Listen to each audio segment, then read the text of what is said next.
ये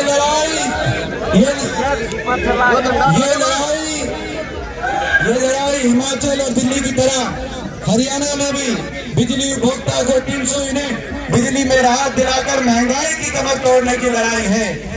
ये लड़ाई हरियाणा को विकास के रास्ते पे आगे लेके जाने की लड़ाई, किसान को एमएसपी की गारंटी दिलाने की लड़ाई है, कर्मचारी को ओल्ड पेंशन स्कीम दिलवाने की लड़ाई है, गरीब को दोबारा से 100 गज की स्कीम दिलवाने की, 100 गज के प्लॉट दिलवाने की, 100 गज के प्लॉट दिलवाने की और 3.5 लाख की आर्थिक सहायता से 2 कमरे का इंदिरा आवास योजना में मकान बनवाने की लड़ाई है। ये लड़ाई हरियाणा के नौजवान को, ये लड़ाई हरियाणा के नौजवान को 2 लाख पक्की नौकरी दिलवाने की लड़ाई है। ये लड़ाई फौज में पक्की भर्ती दोबारा शुरू कराने की लड़ाई है। और ये लड़ाई हमारे खिलाड़ियों को मान सम्मान, 6 मेडल आए, 6 मेडल में से 5 मेडल अकेले हरियाणा के आए। हम बधाई देते हैं अपने खिलाड़ियों को, 5 मेडल आए ओलंपिक में, 6 में से 5 मेडल हरियाणा खिलाड़ी लेके आए। लेकिन दुख इस बात का है कि जब बजट की बात आई, खेल बजट की, पिछले साल के खेल बजट में 2200 करोड़ का खेल बजट, 2200 करोड़ का, हमें ये दुख नहीं है कि 2200 करोड़ में 500 करोड़ आपने गुजरात को दे दिया। ओलंपिक में जाने वाले 117 खिलाड़ियों में 1 खिलाड़ी गुजरात से था, 24 खिलाड़ी हरियाणा से थे। आपने, हमें इस बात का दुख नहीं है कि आपने 500 करोड़ गुजरात को दे दिया खेल बजट, लेकिन हरियाणा के बातें देश में सबसे कम, केवल 60 करोड़ हरियाणा के बातें आया।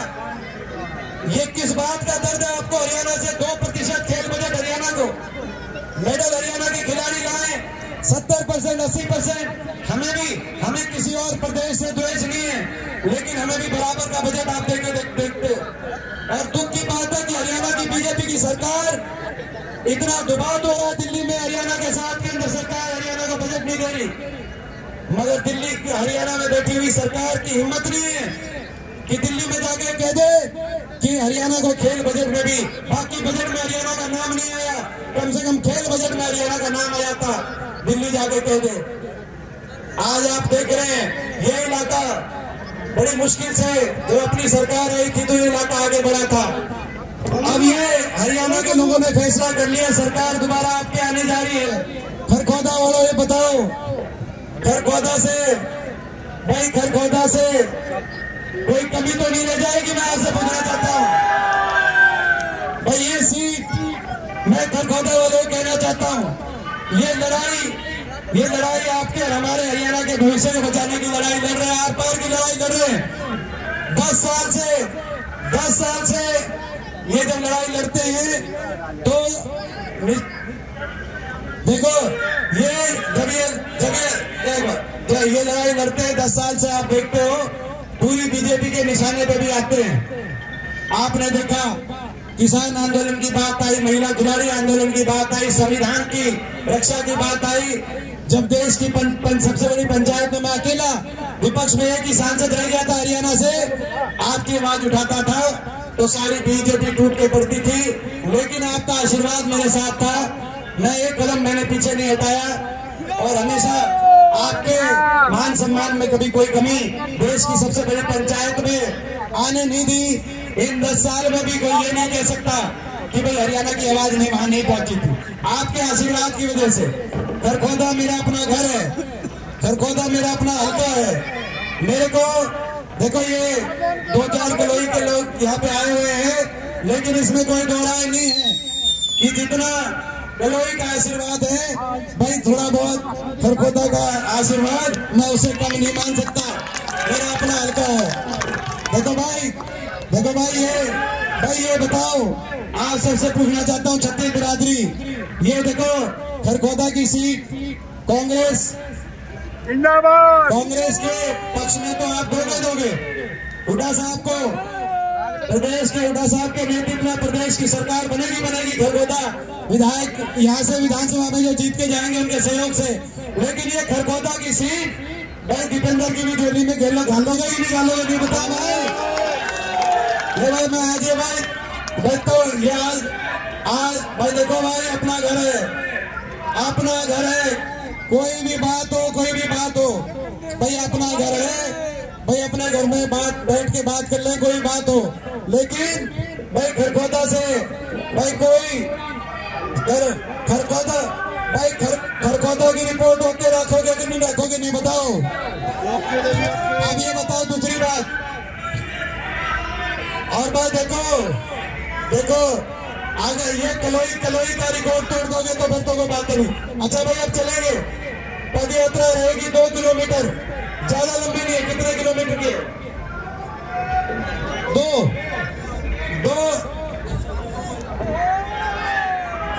एक बार भाई, एक बार अभी लड़ाई कुछ और है भाई, तो इसमें बीच में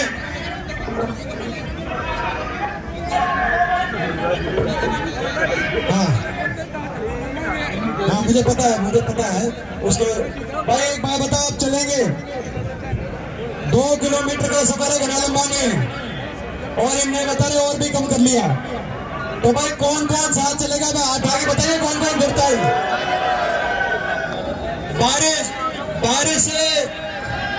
बारिश से परेशान तो कोई सा नहीं हो जाएगा भाई।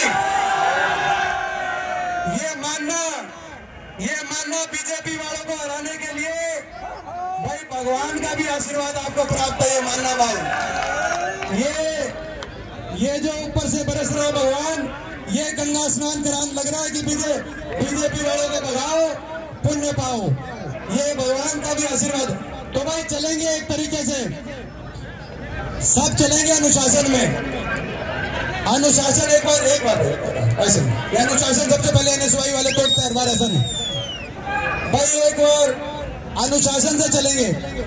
अनुशासन का मतलब ये है कि वो जो गाड़ी जहाँ पे मीडिया वाले बैठे हैं, एक बार वो गाड़ी देख लो, उस गाड़ी के पीछे हम होंगे।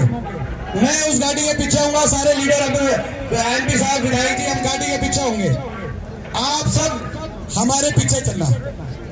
जो आगे पहुंचे हुए भाई, मैं वो सारे हमारे काफिले में गिनती नहीं होगी भारी भाई। हाँ भाई देशवाल साहब, हमारे काफिले में गिनती नहीं होगी भारी। मैं एक का नाम लेना नहीं चाह रहा मैं। यूं राजा मैं बताऊं आपको, सुरवा अशोक, तेरी गिनती हमारे काफिले में नहीं है। जो इसके पीछे है उनकी गिनती हमारे काफिले में है, क्योंकि मीडिया वाले दिखाओगे नहीं तुमने। देखो आज खरगोदा में रिकॉर्ड बना है, रिकॉर्ड बन रहा है कि नहीं बन रहा है खरगोदा में भाई।